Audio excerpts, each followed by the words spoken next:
Hi everyone, welcome back to the channel. This is Iqra Memon. आज हम discuss करने वाले हैं ट्रिपल आईपीटी के बारे में, जो कि इन ideas and institution in Indian political thought. मुझे लगता है मुझे बहुत सारे रिस्पॉन्सेज आए कि आपको आईआईपीटी यानी ट्रिपल आईपीटी में आपको प्रॉब्लम हो रही है, क्योंकि ये एक न्यूली इंट्रोड्यूस सब्जेक्ट है आपके लिए और ये पहले नहीं था। इसके अलावा जो है ये थोड़ा अलग था और ये सब्जेक्ट जो है अभी न्यू न्यू आया है। तो हम डिस्कस करेंगे कि किस तरीके से जो है ये सब्जेक्ट जो है नया है। तो इस चैप्टर में हम समझने वाले हैं कि किस तरीके से जो इंडिया के पॉलिटिकल इंस्टीट्यूशंस थे वो कैसे थे। हम हमेशा से वेस्टर्न पॉलिटिकल थ्योरीज को पढ़ते आते हैं, प्लेटो पढ़ते हैं, अरिस्टोटल पढ़ते हैं, मैकियावेली पढ़ते हैं, रूसो पढ़ते हैं, लॉक पढ़ते हैं। इंडिया के ऊपर कभी हम ध्यान नहीं देते, इंडिया को हम हमेशा निगलेक्ट कर देते हैं। उसकी एंशियंट हिस्ट्री क्या थी उसको निगलेक्ट कर देते हैं, उसके हिस्टोरिकल इंस्टीट्यूशंस को निगलेक्ट कर लेते हैं, और जो ओरिजिन ऑफ किंगशिप और स्टेट क्राफ्ट क्या है उसको भी निगलेक्ट कर देते हैं। एंशियंट इंडिया में जो स्टेट है उसको भी हम निगलेक्ट कर देते हैं। तो बेसिकली ये सारी चीज़ें हम आज इस चैप्टर में जो है हम डिस्कस करने वाले हैं। तो बहुत इंटरेस्टिंग भी होने वाला है, क्योंकि आप अपना खुद के बारे में कुछ पढ़ने वाले हो। अब इसके बाद जो है सबसे इम्पोर्टेंट चीज़ यहाँ पर हम एक चालू करने वाले हैं, वो ये है कि अगर हमें एंशियंट इंडिया के बारे में पढ़ना है तो हमें सबसे पहले समझना होगा कि इंडियन पॉलिटिकल थॉट क्या होता है। और ये ऐसे कि बीकू पारिक बताते हैं अपनी बुक में कि बहुत ही कम कोशिश की गई है। Poverty of Indian political theory में वो बताते हैं कि बहुत ही कम कोशिश की गई है इंडियन के पॉलिटिकल थॉट को समझने के लिए, क्योंकि इंडिया के पॉलिटिकल थॉट को ज़्यादातर पढ़ाया नहीं जाता। क्यों नहीं पढ़ा जाता? क्योंकि एथनोसेंट्रिज्म है। एथनोसेंट्रिज्म क्या है मैं आपको समझाती हूँ। पहली बात तो ये है कि वेस्टर्न पॉलिटिकल थ्योरी जो है वो अपनी बुक में लिखते हैं, आर्टिकल में लिखते हैं the poverty of Indian political theory 2010 में लिखते हैं कि जो पॉलिटिकल थ्योरी है, वेस्टर्न पॉलिटिकल थ्योरी जो है बहुत ज़्यादा एथनोसेंट्रिक है, ठीक है, और उसका कोई भी एप्लीकेबिलिटी नहीं है आउटसाइड द वेस्टर्न वर्ल्ड। और इसलिए वो बताते हैं कि क्या कहते हैं, जो इंडिया की जो थ्योरी है उसको कहीं ना कहीं जो है डिक्लाइन कर दिया गया है। इंडिया की थ्योरी को जो है इंपॉर्टेंस नहीं दी जाती। इंडिया की खुद की भी एक थ्योरी है, लेकिन इंडिया की थ्योरी को कभी भी ध्यान से नहीं देखा जाता और उसको जो है कहीं ना कहीं सबॉर्डिनेट कर दिया जाता है। तो हम समझते हैं कि एथनोसेंट्रिक क्या है, और उसके बाद हम समझेंगे कि किस तरीके से इंडिया की थ्योरी को जो है वो बिल्कुल तरीके से सबॉर्डिनेट किया जा रहा है। तो एथनोसेंट्रिक दो वर्ड से मिलकर बना है, एथनिक और सेंट्रिक। मतलब कोई भी चीज़ को जो है उस पर्टिकुलर एथनिसिटी को सेंटर में रखते हुए। जैसे कि मैं आपको एक चीज़ बताती हूँ, इंडिया में अगर आप यहाँ रहते हैं इंडिया में, ठीक है, तो अगर आपको जो है आपने जो है बचपन से जो भी चीज़ें पढ़ी है समझी है वो आपकी एथनिसिटी है, आपकी जो आपकी पूरी चीज़ें आपने जो जो समझी है यहाँ पर देखी है वो सब आपको जो है उस आपकी एथनिसिटी है। अगर आपको कोई पर्टिकुलर आप दूसरी कंट्री में विजिट करते हो और वहाँ की आप हिस्ट्री स्टडी करते हो, तो वहाँ पर अगर आपको कोई आर्कोलॉजिकल एविडेंस मिलता है तो आप क्या सोचोगे कि वो आर्कोलॉजिकल एविडेंस किस तरीके से बिलोंग करता है। आप उसको उसी तरीके से देखोगे जिस तरीके से आपके वहाँ जो है वो चीज़ कंसिडर की जाती है। फॉर एग्जाम्पल, अगर आपको आप बाहर जाते हो, आपको वहाँ पर एक पॉट मिलता है, तो आप क्या सोचोगे कि भाई यहाँ पर इसमें पानी भरा जाता होगा, ठीक है। आप थोड़ा ना सोचोगे कि इसमें कुछ और किया जाता होगा। बेसिकली क्योंकि आपकी कंट्री में पॉट में जो है पानी भरा जाता है। ये एक बहुत बेसिक एग्जांपल है। What I mean to emphasize over here is कि आप जो है कभी भी अपनी कंट्री अपनी एथनिसिटी के अकॉर्डिंग जो है चीज़ों को अगर रख के देखते हो तो वो होता है एथनोसेंट्रिज्म। मतलब आपको अपनी चीज़ जो है वो सुपीरियर दिखती है as compare to others. Ethnocentrism जो है एक बहुत नेगेटिव कॉनोटेशन में भी यूज़ किया जाता है, क्योंकि वेस्टर्न पॉलिटिकल थ्योरिस्ट अक्सर ये करते हैं कि वो अपनी चीज़ों को जो है सुप्रीम मानते हैं, आइडियल मानते हैं, उनके रिलीजन को आइडियल मानते हैं और क्रिश्चियनिटी को आइडियल मानते हैं। देन वो कंसिडर करते हैं बाकी सारी चीज़ों को जो है वो उसी तरीके से मेजर करते हैं, उसी पैरामीटर पे जो है वो देखते हैं।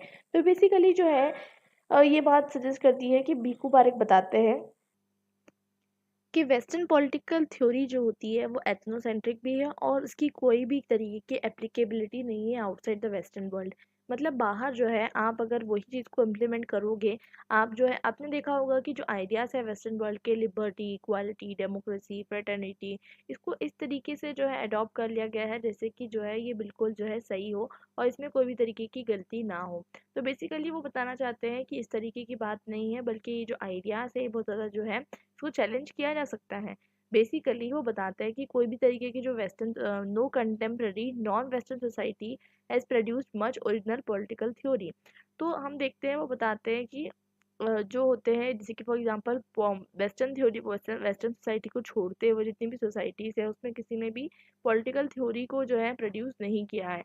सब जो है उनके ही चीज़ों पर चले आ रहे हैं और जो उन्होंने अपने खुद के वर्क्स को स्टडी नहीं किया है। और उनके अकॉर्डिंग जो है इंडियन पॉलिटिकल थॉट को समझने के लिए हमें दो चीज़ें समझनी होगी।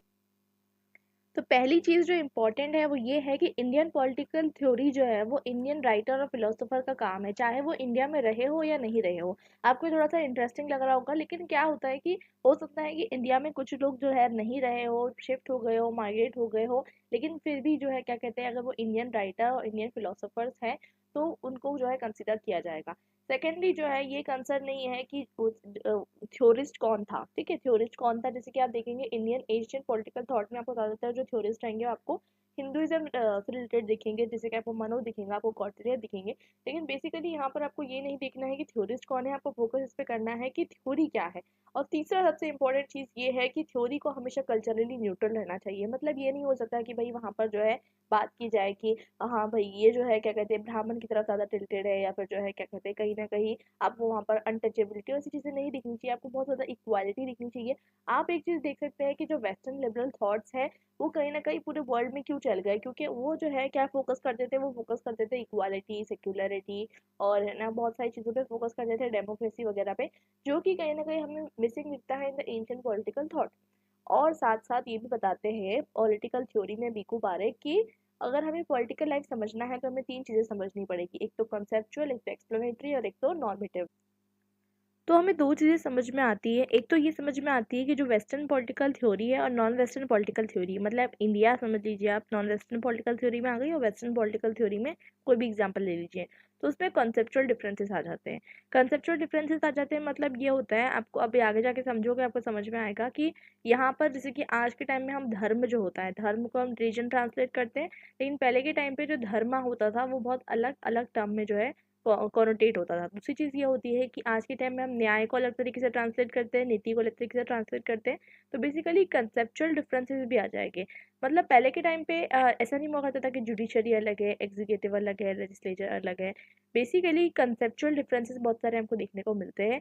और ये भी बोलते हैं बीकू पारेख कि जो वेस्टर्न पॉलिटिकल थ्योरी है वो यूनिवर्सली एप्लीकेबल नहीं है, मतलब आप हर जगह को जो है यूनिवर्सली, मतलब हर जगह को जो है वेस्टर्न का चश्मा लगा के नहीं देख सकते। दूसरी चीज़ ये है कि पॉलिटिकल थ्योरी को समझना बहुत ज़्यादा ज़रूरी है।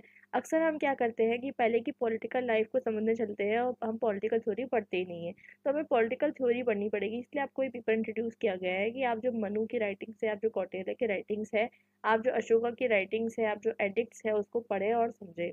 और इसलिए हम जो है इस चैप्टर में कोशिश करेंगे कि हम समझें कि ओरिजिन क्या हुआ, किंगशिप का ओरिजिन क्या है, और साथ साथ जो पॉलिटिकल इंस्टीट्यूशन है एंशिएंट इंडिया के वो कैसे हैं। तो शुरुआत करते हैं। अगर हमें एंशिएंट इंडिया के बारे में पढ़ना है तो हमें पॉलिटिकल इंस्टीट्यूशन भी पढ़ना पड़ेगा। तो बेसिकली हम अभी तक आइडेंटिफाई नहीं कर पाए हैं कि एंशिएंट इंडिया में पॉलिटिकल इंस्टीट्यूशन कब से शुरू हुए, हमें कोई क्लियर एविडेंस इसके बारे में नहीं मिलते हैं। लेकिन हम ऐसा अंदाजा लगाते हैं on the basis of archaeological researches कि 4000 बीसी, आप समझ सकते हैं 4000 बीसी कितना होता है। 4000 बीसी होता है मतलब आज से 6000 साल पहले। आज जो है हम रह रहे 21st सेंचुरी में, आज जो है आज से 6000 साल पहले की बात हो रही है। यहाँ पर 6000 साल पहले जो है एक ऐसा एज हुआ करता था जिसे जो है ऐसा माना जाता है इंडियन कल्चर में, जिसे संहिता एज कहा जाता था। संहिता एज मतलब एक ऐसी एज जहाँ पर सब लोग इक्वल रहते थे और सब लोग जो है बिल्कुल समान रहते थे और कोई भी तरीके की इनइक्वालिटीज नहीं थी। लोग जो है बिल्कुल जो है नेव थे, वो बिल्कुल क्या कहते अच्छे से रहा करते थे। तो एक ऐसा एज हुआ करता था जिसे संहिता एज कहा जाता है और इसके हमें एविडेंसेस मिलते हैं in the Vedas, in the जो है हमें मिलते हैं मनु संहिता में भी इसके हमें जो है एविडेंसेस मिलते हैं। अब इसके बाद हम समझते हैं कि किस तरीके से चीजें होती है। तो आपने 11th-12th में भी पढ़ा होगा आई होपफुली कि जो हड़प्पा है और जो मोहनजोदारो की आपको साइट डिस्कवर होती है, जिसे हम मानते हैं कि 3000 से 4000 बीसी के टाइम पे जो है इसका सेटलमेंट रहा होगा। और ये साइट जो है बहुत ज़्यादा फ्लरिश होती है क्योंकि आप देख सकते हैं उस टाइम पे आपको जो है ग्रेट बाथ देखने को मिलता है। उस टाइम पे आपको देखने को मिलता है किस तरीके से बहुत सारी साइट्स आपको मिलती है जो कि बिल्कुल परफेक्ट होती है, इन द सेंस कि हमें ये नहीं पता चलता कि वहाँ पर किंग था, वहाँ पर डेमोक्रेसी थी, वहाँ पर जो है क्या कहते हैं क्या लोग साथ में रहते थे विदाउट स्टेट, ये सारी चीज़ें हमें नहीं पता चलती है। लेकिन हमें ज़रूर पता चलता है कि वहाँ पर बहुत ज़्यादा यूनिफॉर्मिटी थी, मतलब ये कि जो सिटी थी वो प्लान थी, ठीक है, एक सिटी बिल्कुल प्लान थी। हर घर के बाहर जो है बहुत प्रॉपर जो है ड्रेनेज सिस्टम हुआ करता था। इसके अलावा जो है वॉशरूम हुआ करते थे और उसके अलावा जो है किचन हुआ करता था। बहुत सारी चीज़ें हमको देखने को मिलती हैं और इसके अलावा हमको ये भी देखने को मिलता है कि जो ब्रिक्स होते हैं वहाँ पर उसका 4:3 का रेशियो हुआ करता था। तो इतना ज़्यादा प्लान कैसे हो सकता है? तो ऐसा माना जाता है कि वहाँ पर जो है किंगशिप हुआ करती थी, मतलब किंग जो है वो चीज़ों को प्लान करता था, तो ये ऐसा माना जा सकता है। और साथ ही साथ जो है उनका जो रिलेशन था उनके कंटेम्प्रेरी सिविलाइजेशन के साथ था। जैसे कि आपने सुना होगा मेसोपोटामिया के बारे में, वैसे ही जो है इजिप्ट, सुमेर और क्रीट, बहुत सारी सिविलाइजेशन थी वो उसी टाइम पे। मतलब ऐसा नहीं है कि जब हड़प्पा मोहनजोदारो का जो टाइम था, अर्ली वैदिक पीरियड से हम कहते हैं, तो बेसिकली उस टाइम पे जो है तब भी जो है उस टाइम पे दूसरी सिविलाइजेशंस हुआ करती थी, इजिप्ट में, सुमेर में और क्रीट में, और वहां से उनका जो है कांटेक्ट हुआ करता था। बेसिकली इसका जो है पूरी तरीके से एक्सटिंक्शन हो जाता है 2000 बीसी में, और इसका आज तक हमको पता नहीं चल पाया। ऐसा माना जाता है कि एक बहुत बड़ा तूफान आ जाता है, फ्लड आ जाता है, लेकिन आप इमेजिन करिए कि पूरी सिविलाइजेशन, इतने लोग, और एक ऐसा तूफान की सारी जो लोग हैं वो धंस जाए, पूरी तरीके से मिट जाए, ऐसा कैसे हो सकता है? या फिर ऐसा माना जाता है कि वहाँ फ्लड आ गई हो, यहाँ पर ऐसा माना जाता है कि वहाँ पर वो पूरी तरीके से नष्ट कर दिए गए।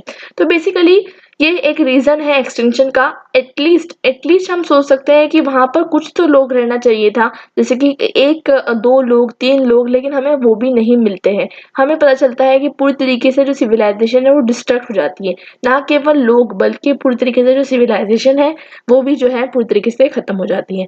लेकिन हम उसके आज तक जो है कॉजेस नहीं समझ पाए। सिमिलरली हिस्टोरियन और एंथ्रोपोलॉजिस्ट जो है आर्यन सिविलाइजेशन के बारे में भी डिफरेंट ओपिनियन रखते हैं, ठीक है। लेकिन यहाँ पर हमें जो है समझना क्या है, हमें आर्यन सिविलाइजेशन नहीं पढ़ना है, हमें ये पढ़ना है कि जो एंशिएंट इंडियन पॉलिटिकल इंस्टीट्यूशन है उसको हमें समझना है। और साथ साथ जो है बेसिकली हम ये समझ सकते हैं कि जो इंडो आर्यन इंस्टीट्यूशन जो थे वो प्राइमरीली कैसे थे, किंगशिप बेस्ड थे। मतलब उस टाइम पे डेमोक्रेसी का कोई कॉन्सेप्ट हुआ नहीं करता था, ये जो है किंगशिप बेस्ड थे। इसके रेफरेंसेस कहाँ मिलते हैं हमें? मनुस्मृति में, मैं आपको अभी आगे चल के बताऊंगी।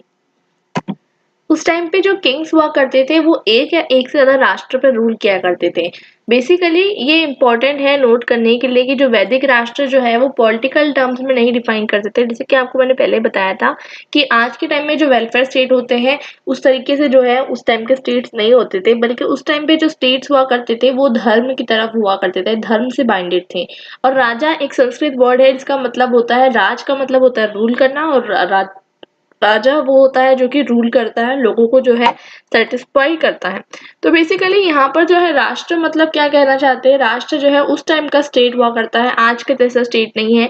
आज जो है पर्टिकुलरली इंडिया है, इंडिया का एक लीडर रहेगा, उस तरीके से नहीं हुआ करता है, क्योंकि पहले के टाइम पे जो है क्या कहते हैं कोई पर्टिकुलर पॉलिटिकल टेरिटरी नहीं होती थी, लोग जो है कोशिश करते थे कि ज्यादातर एक्सपांशन हो सके।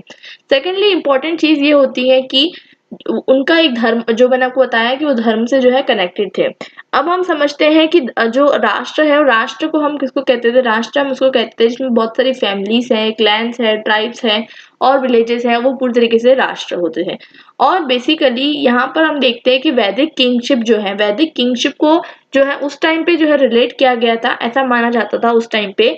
और जो हमें टेक्स्ट से पता चलता है वो हमें पता चलता है, देखिए आपको एक चीज हमेशा से पता होगी कि एक जो है कोई भी रूलर आप देख लीजिए वो अपने नाम के आगे क्या लगाना चाहता है। आप जैसे कि देव नाम पिया देख लीजिए, जो कि अशोका द्वारा यूज किया गया था। वो अपने आप को बताना चाहते हैं कि हम गॉड है, ठीक है।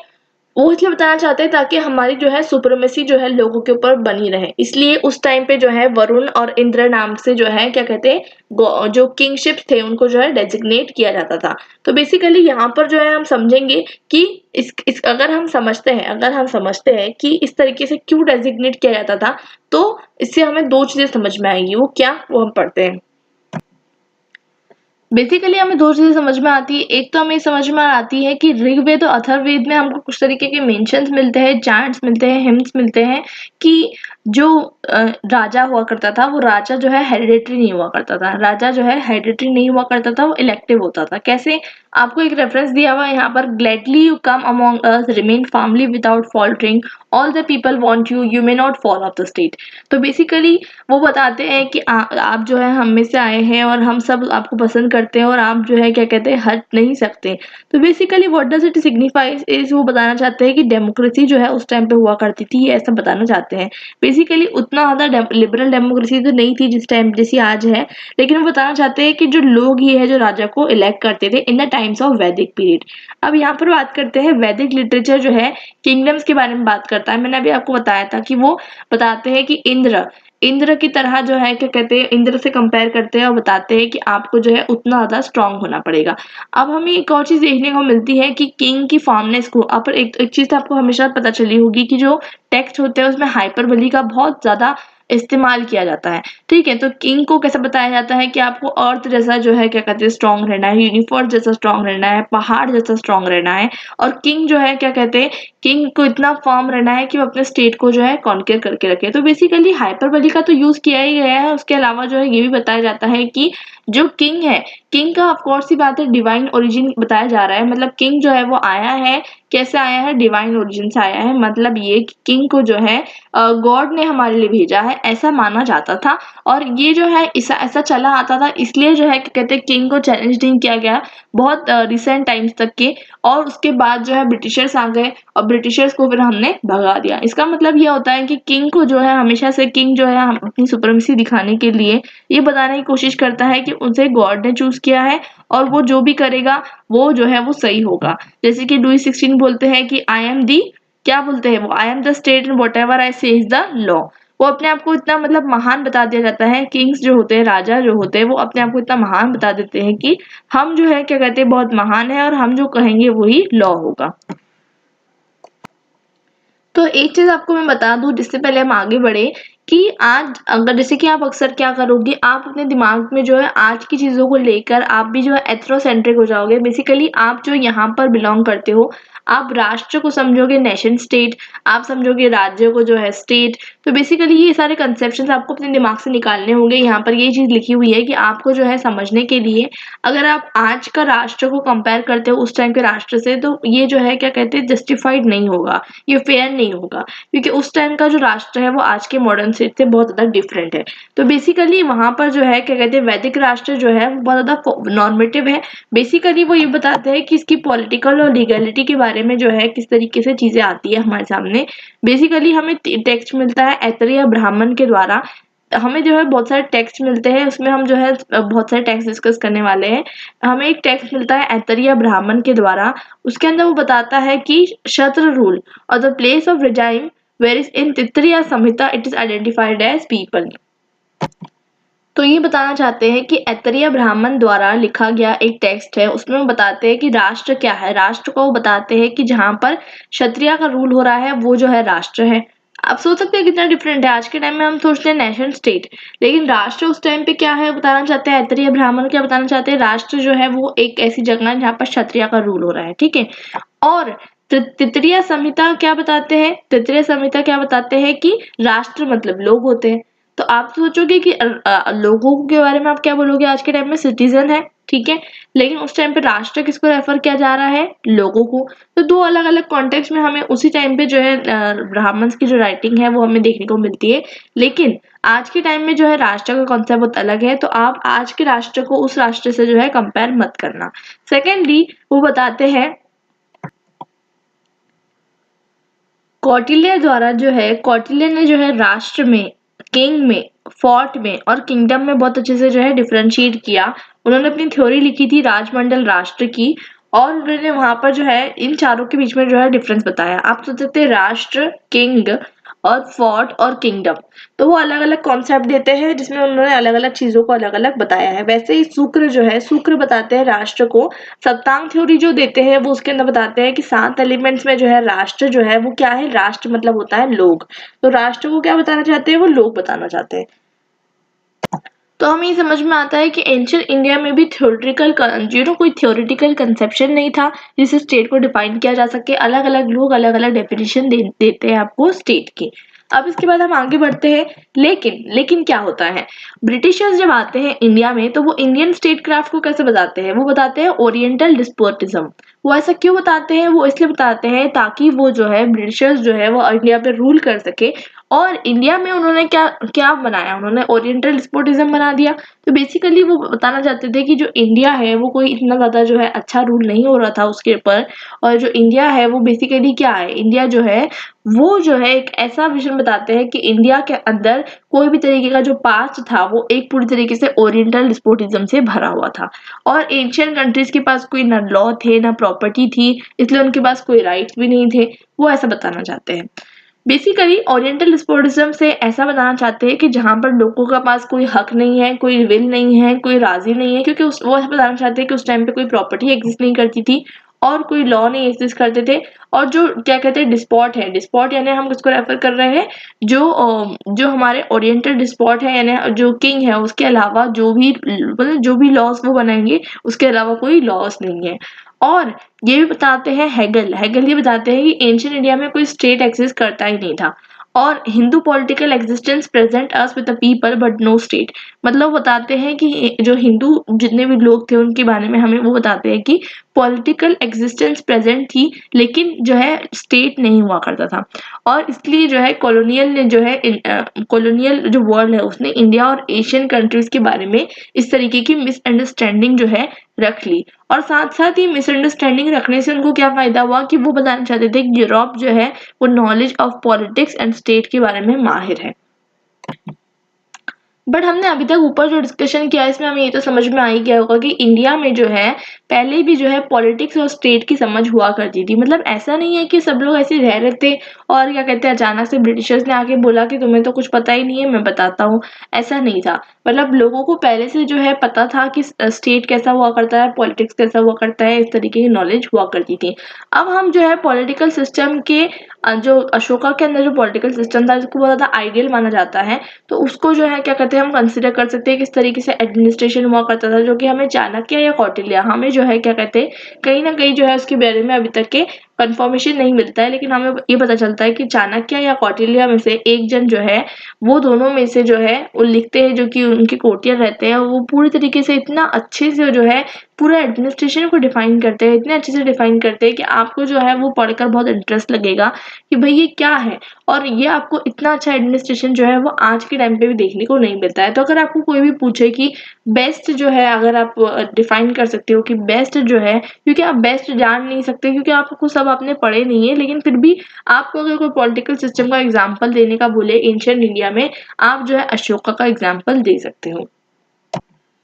सेकंड सबसे इम्पोर्टेंट चीज ये है कि आप अभी ये समझ रहे हो कि जो पॉलिटिकल ऑब्लिगेशन है वो किंग की वो अनलिमिटेड है। अगर आपने यूपीटी का चैप्टर पढ़ा है तो आपको समझ में आ रहा होगा मैं क्या रेफर कर रही हूँ। पॉलिटिकल ऑब्लिगेशन का मतलब क्या होता है कि अगर आप जो लोग है, जो सभा, जो समाज है, उसकी कितनी ऑब्लिगेशन है, मतलब उसको कितना ऑब्लाइज होना पड़ेगा टू द किंग।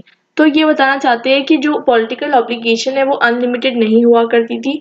बेसिकली ये बताना चाहते हैं कि जो किंग हुआ करता था वो सॉवरेन नहीं हुआ करता था। मतलब वो किंग जो है वो खुद सारे फैसले नहीं लिया करता था, बल्कि जो है एंशिएंट वैदिक किंग के पास दो तरीके की कमिटीज होती थी, एक सभा और एक समिति।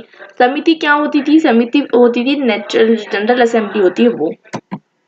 और ऐसा माना जाता है कि जो वैदिक समिति होती थी ये सॉवरेन असेंबली हुआ करती थी। मतलब ये होती है कि ये जो है क्या कहते हैं, जैसे कि आज के टाइम में आप लोकसभा ले लीजिए, राज्यसभा ले लीजिए, तो ये ऐसा माना जाता है कि ये एक सॉवरेन असेंबली है। और साथ साथ जो है सभा जो है प्रोमिनेंट पावरफुल मैन की हुआ करती थी। जो लोग जो है पावरफुल है उनकी जो है सभा हुआ करती थी।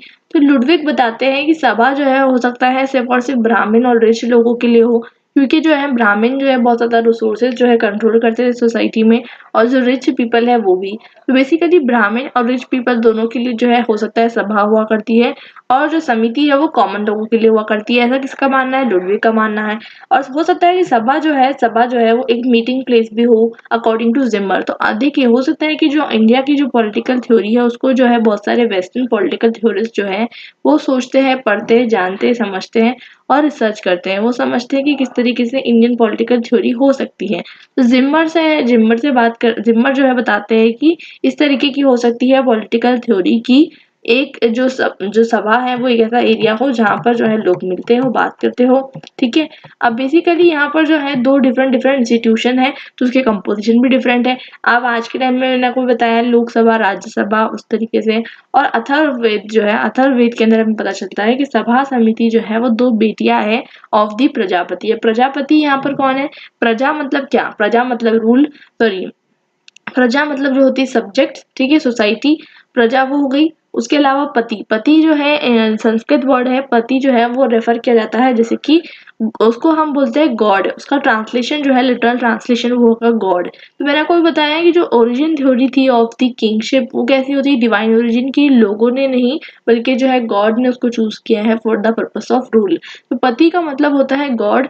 तो आज के टाइम में जैसे कि लोग रेफर करते हैं पति परमेश्वर बोलते हैं, तो उस तरीके से जो है पति का मतलब होता है गॉड। तो बेसिकली यहाँ पर जो है हमें पता चलता है प्रजापति का मतलब हो रहा है किंग। तो किंग की दो बेटियां हैं सभा और समिति। तो दो बेटियां हैं, इसका मतलब ये है कि दोनों बेटियों की बात सुन के ही जो है क्या कहते हैं प्रजापति जो है फैसला लेगा। तो बेसिकली यहाँ पर जो है ये डिफाइन किया जा रहा है अथर्ववेद के अंदर। और सभा समिति के अलावा एक तरीके का विधाता हुआ करता था। विधाता एक तरीके की मतलब इंस्टीट्यूशन था जो कि है ना रिलीजियस मैटर के लिए था, नॉन रिलीजियस मैटर के लिए था, और वार इश्यूज जितने भी प्रॉब्लम्स वगैरह हो उसके लिए असेंबली हुआ करती थी, उसे हम विधाता कहते हैं। ठीक है। और विधाता मतलब होता है, विधाता का मतलब होता है ऑर्डर या फिर ऑर्डर इशूइंग बॉडी।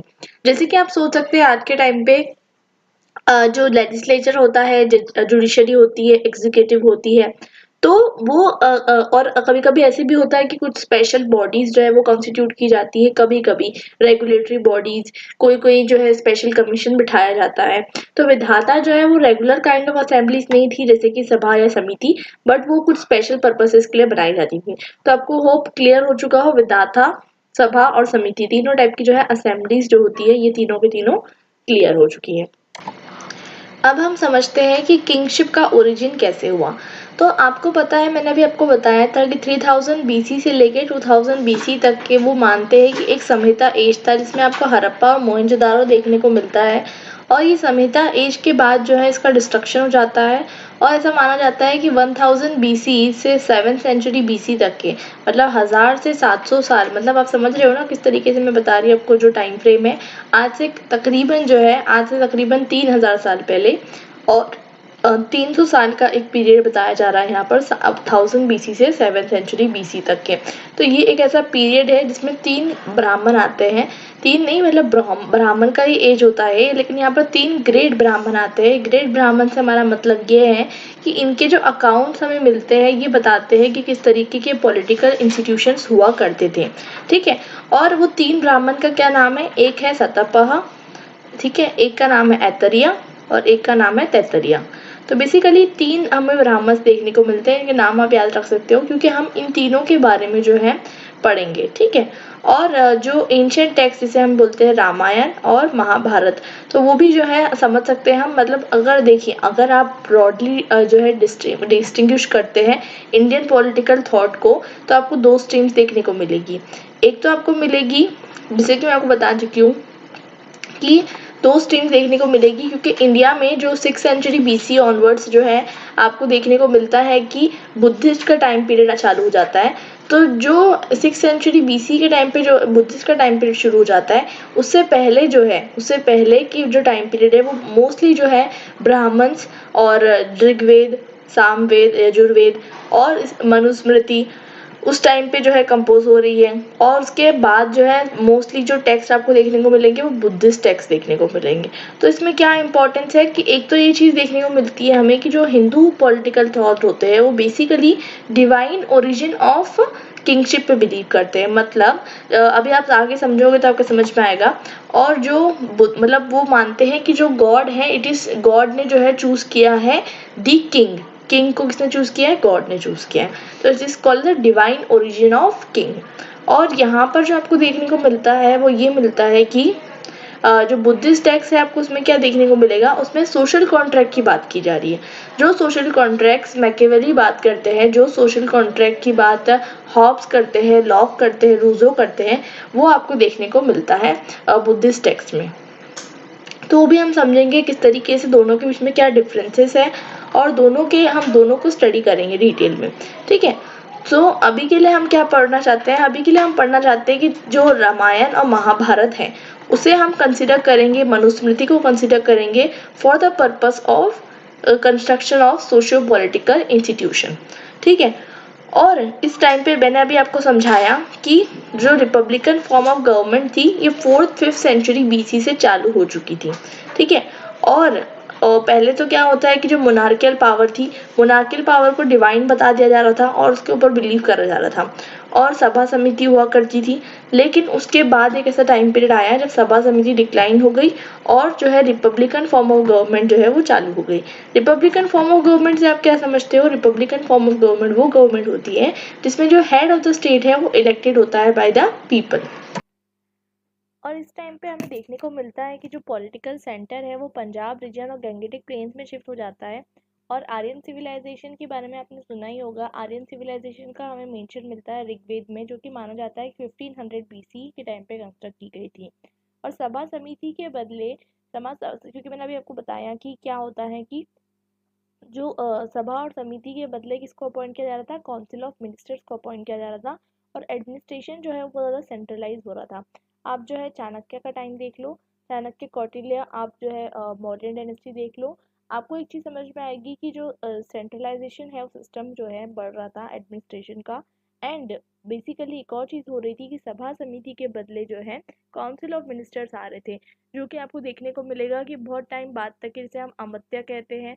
अमात्य के बाद हमको देखने को मिलता है कि अमात्य का डिक्लाइन हुआ और फिर किस तरीके से कोर्टियर्स बनने लग गए, वो सब हम समझेंगे। लेकिन अभी के लिए हमें ये समझना ज़रूरी है कि किस तरीके का वहाँ का सिस्टम हो रहा था। अभी हम देखते हैं विलेज लेवल पे क्या होता था। विलेज लेवल ग्रामनी, विलेज हेड अपॉइंट किया जाता था और वो जो है किंग द्वारा अपॉइंट किया जाता था विलेज लेवल पे। जैसे कि आज के टाइम पे भी आप देखते हो कि पंचायत होती है, पंचायत में एक जो है गाँव का सदस्य इलेक्ट होता है, वो डिसीजन लेता है। तो बेसिकली जो है उस टाइम पे भी जो है ग्रामणी जो है एक विलेज का हेड अपॉइंट किया जाता था। तो ऐतरेय ब्राह्मण हमें बताता है कि 3 टाइप की पॉलिटीज़ उस टाइम पे, आप बहुत सारे टाइप की पॉलिटीज़ उसको देखने को मिलती है। पॉलिटीज़ से आपको क्या समझ में आता है? पॉलिटिक्स मतलब आप सोच सकते हैं कि किस तरीके का पॉलिटिकल इंस्टीट्यूशन था उस टाइम पे। तो वो बताता है कि साम्राज्य देखने को मिलता है ईस्टर्न साइड पे। ईस्टर्न साइड पे साम्राज्य देखने को मिलता है। इसका मतलब ये होता है कि ज़्यादा स्ट्रॉन्ग एम्पायर्स नहीं थे। इसमें एक ही स्टेट जो है वो क्या था, सुपरमेसी दिखाता था, ठीक है। और इसमें बहुत सारी मोनार्कीज भी हो सकती है या फिर फेडरल इम्पीरियलिज्म हो सकता है। मतलब ये बोलना चाहते हैं कि बहुत साम्राज्य, साम्राज्य मतलब क्या होता है, बहुत सारे राज्यों का मिला हुआ, ठीक है, एक एम्पायर। तो बेसिकली ये जो एम्पायर्स हुआ करते थे इसमें एक का कोई भी पर्टिकुलर स्टेट का जो है डोमिनेंस हुआ करता था। हो सकता है कि अलग अलग स्टेट के अलग अलग राजा हो, लेकिन ये सब जो है इनका एक ही का डोमिनेंस हुआ करता था। और इसके अलावा हम समझ सकते हैं कि ये जो है इसे हम फेडरल इम्पीरियलिज्म भी कह सकते हैं। फेडरल इम्पीरियलिज्म का मतलब क्या होता है? फेडरल इम्पीरियलिज्म मतलब ये होता है कि जैसे कि अगर आप, जैसे कि आप यूएस का एग्जांपल ले लीजिए।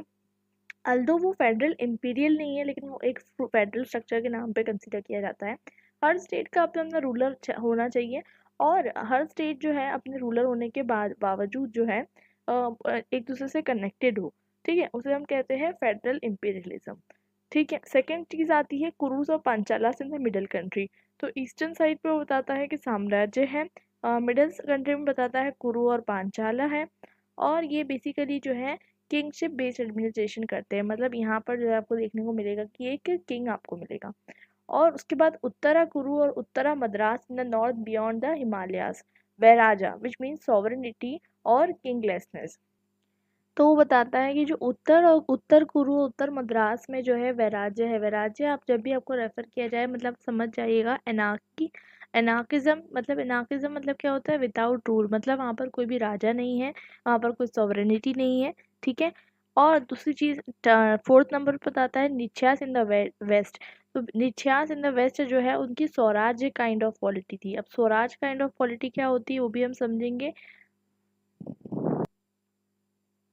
स्वराज का मतलब होता है सेल्फ रूल। स्व और राज्य दो वर्ड से मिलकर बना है। स्व मतलब होता है सेल्फ, राज्य मतलब होता है रूल। तो नित्यास का जो है सेल्फ रूल हुआ करता था। मतलब ये कहने का मतलब ये है कि उन्होंने जो है एक तरीके से डेमोक्रेटिकली एक लीडर को इलेक्ट किया होगा जिसमें जो है वो रूल करते होंगे। Satvansh in the south has भुजिया टाइप ऑफ पॉलिटी। भुजिया टाइप ऑफ पॉलिटी मतलब क्या होती है, which means non hereditary leadership. It can also means paramount rule. तो देखिए भुजिया टाइप ऑफ पॉलिटी मतलब बताना चाहते हैं कि जैसे कि आपने देखा होगा कि मोनार्कियल रूल अक्सर जो है वो हेरिडिटरी होता है। तो भुजिया type of polity non hereditary है। मतलब नॉन हेरिडिटरी मतलब जो एक रूलर रहेगा, रूलर का जो बेटा है वो ऑटोमेटिकली रूलर नहीं बन जाएगा। इसे हम कह सकते हैं भुजिया टाइप ऑफ पॉलिटी, लेकिन इसका मतलब ये नहीं है कि वो जो है डेमोक्रेटिक है। इसका मतलब हो सकता है पैरामाउंट रूल। पैरामाउंट रूल मतलब ये कि जो भी किंग कहेगा वो सुप्रीम रहेगा। और इसके बाद हम समझते हैं कि various theories of kingship and origin of state craft के बारे में। मैंने आपको ऊपर बताया था कि जो एंशियंट इंडिया में जो स्टेट हुआ करता था वो वैसा नहीं था जैसे आज के टाइम पे हमारा स्टेट है, और वैसा भी नहीं था जैसे मेडिवल इंडिया में हमारा स्टेट है। तो हम पढ़ेंगे कि क्या डिफरेंस है, कि दोनों तीनों टाइप के जो स्टेट है उसमें क्या डिफरेंसेस आ जाते हैं। तो एक चीज़ समझने वाली बात ये है कि 15-16 सेंचुरी के बाद इंग्लिश इंडिविजुअलिस्ट है, यानी कि जैसे कि आप देख सकते हैं बहुत सारे नाम जो कि स्पेशली जो है फोकस करते हैं, जैसे कि जॉन लॉकी के नाम ले लीजिए आप, जिन्हें हम कहते हैं फाउंडर ऑफ लिबरलिज्म, या फिर आप ले लीजिए जेएस मिल का नाम। तो ये सब जो लोग हैं ये सब क्या चाहते हैं, ये सब चाहते थे कि जो एक तरीके का स्टेट फॉर्म हो जो कि भले ही नेसेसरी इविल हो, स्टेट को एज अ नेसेसरी इविल बताते थे, लेकिन उससे फ़ायदा ये होगा कि लॉ एंड ऑर्डर मेंटेन रहेगा। मतलब उनका काम ये था कि स्टेट का जो है काम क्या रहना चाहिए, उनका क्या कहना था कि स्टेट का काम रहना चाहिए था लॉ एंड ऑर्डर मेंटेन करना। और लेकिन पहले के टाइम में जो एंशियंट इंडिया के अंदर धर्म जो है वो बहुत इंपॉर्टेंट कॉन्सेप्ट था ऑफ द स्टेट। धर्म के बिना जो है स्टेट नहीं चला करता था। धर्म के बिना कैसे स्टेट नहीं चलेगा? पहली बात तो ये है कि पहले ऐसा समझा जाता था कि जो स्टेट है, स्टेट का एक काम है कि वो धर्म को प्रोपोगेट करे, ठीक है। और साथ ही साथ एक और चीज़ ये है कि उस टाइम पे जो है स्टेट आपको देखने को मिलेगा मोस्टली इंडिया में, जो एंशियंट इंडिया में आपको जो स्टेट का फॉर्म देखने को मिलेगा वो मिलेगा मोनार्कियल फॉर्म ऑफ स्टेट। तो अगर आपको डिफरेंशिएट करने के लिए कहा जाए कि एंशियंट स्टेट ऑफ इंडिया और प्रेजेंट स्टेट में क्या डिफरेंसेस हैं, तो आप बहुत सारे पैरामीटर्स के बेसिस पे कर सकते हैं।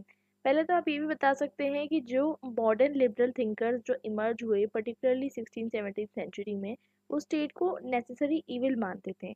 और जो एंशियंट स्टेट में जो स्टेट को इविल नहीं माना जाता था, बल्कि उसको बहुत ज़्यादा पायस माना जाता था, बल्कि उसको बहुत ज़्यादा जो है रिस्पेक्ट दी जाती थी। मैंने आपको पहले बताया है कि जो है डिवाइन ओरिजिन से उनको माना जाता था, इसलिए माना जाता था कि वो नेसेसरी बेनिफैक्टर है, मतलब ये कि आपको जो है स्टेट रहने से बहुत ज़्यादा फ़ायदा होने वाला है। और साथ साथ जो है उस टाइम पे भी ऐसा हुआ करता था कि भले ही जो है भले ही उस टाइम पे मोनार्की हुआ करती थी, डेमोक्रेसी नहीं थी, लेकिन ऐसा नहीं हुआ करता था कि जो एब्सोल्यूट अथॉरिटी है उसको मिसयूज़ किया जाए। सेकेंडली एक और चीज़ ये है कि एंशियंट इंडिया में एक स्टेट जो है स्टेट एग्जिस्ट करता था, धर्म मतलब स्टेट एग्जिस्ट करता था ताकि जो लोगों का धर्म है, धर्म को जो है सपोर्ट किया जाए। और आपको ऐसा लग रहा होगा कि सिर्फ और सिर्फ मॉरलिटी के लिए क्या स्टेट बनाया गया था? नहीं, बल्कि स्टेट जो है वो सिर्फ और सिर्फ मॉरलिटी नहीं बल्कि लोगों का मटेरियल वेलबींग का भी ध्यान रखा करता था। इसलिए स्टेट को जो है क्या कहा गया है? धर्मपति कहा गया है इन द शतपथा ब्राह्मण। शतपथा ब्राह्मण मैंने आपको ऊपर ही बताया, 3 ब्राह्मण के नाम आपको मैंने बताए जिनके वर्क हम पढ़ने वाले हैं। तो धर्मपति मैंने आपको पहले बताया कि पति से जो मतलब होता है संस्कृत में वो होता है गॉड या लॉर्ड। तो पति जो होता है, पति और धर्म, धर्म मतलब होता है धर्म का जो कॉन्टेक्स्ट है, उस टाइम पे आप रिलीजन तो नहीं ट्रांसलेट कर सकते धर्म को, क्योंकि उस टाइम पे धर्म का एक बहुत ज़्यादा ब्रॉड पर्सपेक्टिव था। तो धर्म अगर आप रिलीजन भी मान लेते हैं या मॉरल वैल्यूज़ को मान लेते हैं, तो बेसिकली धर्मपति का मतलब ये होता है कि जो धर्म को प्रोटेक्ट करे, ठीक है। तो उसको इसलिए जो है धर्मपति भी उसे कहा गया है। और साथ साथ जो है एक और इम्पॉर्टेंट चीज़ ये है कि मॉरल वेलबींग के साथ साथ मटेरियल वेलबींग भी बहुत ज़्यादा ज़रूरी है स्टेट को इंश्योर करना। मतलब आप समझ सकते हैं प्रेजेंट डे में अगर आप देखते हैं कि जो अर्ली लिबरल्स थे वो बोलते थे कि स्टेट का जो काम होना चाहिए वो सिर्फ और सिर्फ लिमिटेड होना चाहिए to the social political part, उसे जो है इकोनॉमी में इंटरफेयर नहीं करना चाहिए। लेकिन जो इंडिया में जो स्टेट हुआ करता था वो इकोनॉमी में भी इंटरफेयर करता था। कैसे इंटरफेयर करता था वो भी हम समझेंगे। तो एंशियंट इंडिया के जितने भी संस्कृत लिटरेचर्स हमको मिलते हैं वो बहुत सारी चीज़ों पे फोकस करते हैं, जैसे कि मोक्ष पे, अर्थ पे और काम पे, ठीक है। इस सब के अलग अलग डिफरेंसेस हैं, मीनिंग है, इसके बारे में मैं आपको डिटेल में समझाऊंगी। तो बेसिकली मोक्ष जो होता है, मोक्ष जो है वो सोचते हैं कि प्राप्त करने के लिए थ्रू द धर्म, धर्म के थ्रू जो है वो मोक्ष प्राप्त करेंगे। अर्थ और काम, अर्थ यानी जितने भी आपके प्लेजर्स होते हैं, जो आपकी लग्जरीज होती है, आपके हाउस, आपका वेल्थ, आपकी प्रॉपर्टी, आपका वर्क, ये सब आपका हो गया अर्थ। ठीक है। तो ये सारी चीज़ें जो है वो कैसे आपको जो, तो ये सारी चीज़ों पे कौन फोकस करता था? स्टेट फोकस करता था। अब एक और चीज़ इम्पॉर्टेंट है कि ये जो है स्टेट, मेडिवल टाइम्स में बोलो या फिर जो है एंशियंट टाइम्स में बोलो, आज के टाइम में हम इसे स्टेट कह रहे हैं, लेकिन उस टाइम पे स्टेट से मतलब होता था किंग। जैसे कि मैंने आपको ऊपर बताया था कि लुई 16 बोलते हैं कि what ever I am the state and what ever I से इज द लॉ। तो बेसिकली उस टाइम पे भी ऐसा ही था इन एंशियंट इंडिया की, जो किंग रहता था वो बहुत पावरफुल रहता था और वो बताता था कि मैं जो कहूँगा वही होगा। तो बेसिकली जो है स्टेट में, स्टेट की जगह पे आप किंग यूज़ कर सकते हो, किंग की जगह पे आप स्टेट यूज़ कर सकते हो, क्योंकि जो किंग है वो पर्सोनिफाइड फॉर्म है ऑफ द स्टेट। तो बेसिकली चाहे ओरिजिन ऑफ द स्टेट कैसा भी हो, ठीक है, ओरिजिन ऑफ स्टेट के अंदर आपको दो अलग अलग थ्योरीज मिलती है। ओरिजिन ऑफ द स्टेट में दो अलग अलग थ्योरीज जो आपको मिलती है वो कौन सी मिलती है? एक तो आपको मिलती है मनु की थ्योरी ऑफ डिवाइन ओरिजिन। देखिए मैंने आपको पहले बताया था कि डिवाइन ओरिजिन मतलब क्या होता है। डिवाइन ओरिजिन मतलब होता है कि the king is chosen by the God. और कौटिल्य की थ्योरी होती है सोशल कॉन्ट्रैक्ट की। सोशल कॉन्ट्रैक्ट की थ्योरी क्या होती है? डेमोक्रेटिक थ्योरी, मतलब लोगों ने जो है लोगों ने क्या किया है, इलेक्ट किया है पर्टिकुलर लीडर को कि वो उन पे रूल करें। तो ये चाहे सोशल कॉन्ट्रैक्ट की थ्योरी हो चाहे डिवाइन ओरिजिन की थ्योरी हो, दोनों भी ओरिजिन ऑफ थ्योरी के अंदर हमें स्टेट जो है, स्टेट का ओरिजिन हमें किंगशिप से ही मिलेगा। मतलब चाहे सोशल कॉन्ट्रैक्ट से भी क्यों ना आए, वो किंग ही आएगा, और मनु की थ्योरी से क्यों ना आए, वो किंग ही आएगा। तो बेसिकली पहले के टाइम में कोई इस तरीके का कॉन्सेप्ट ऑफ कोर्स नहीं हुआ करता था कि जो है कोई मिनिस्टर्स है और कैबिनेट मिनिस्टर्स है और ऐसा कुछ नहीं। उसमें जो है किंग का बहुत इंपॉर्टेंट रोल हुआ करता था। तो किंगशिप कैसे ओरिजिन हुई, मतलब जिसको हम स्टेट कह सकते हैं, किंगशिप कह सकते हैं, वो किस तरीके से ओरिजिन हुई, इसके बारे में डिफरेंट डिफरेंट हिस्टोरियंस का, डिफरेंट पॉलिटिशियंस का डिफरेंट डिफरेंट जो है व्यूज़ हैं। तो पहला व्यू हमें मिलता है वर्मा का व्यू। वर्मा कहते हैं कि ओरिजिन ऑफ किंगशिप तब हुई जब एक वैदिक पीरियड हुआ।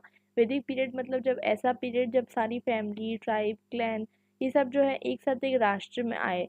तो बेसिकली जब एक सब लोग सब साथ में, देखिए आपको पता होगा, आपने सुना होगा कि पहले के टाइम में जो लोग हैं वो नोमैडिक हर्डर्स हुआ करते थे, ट्राइब्स हुआ करते थे, यहाँ वहाँ मूव करते थे। तो बेसिकली ये समझ में आ सकता है हमें कि जो प्रोसेस होता है इंटीग्रेशन का, फैमिलीज का, ट्राइब्स का, क्लैंस का, एंड विलेजेस का राष्ट्र या फिर स्टेट में जब होने लगा होगा, तब ज़रूरत पड़ी होगी कि कोई लॉ एंड ऑर्डर इंश्योर करे।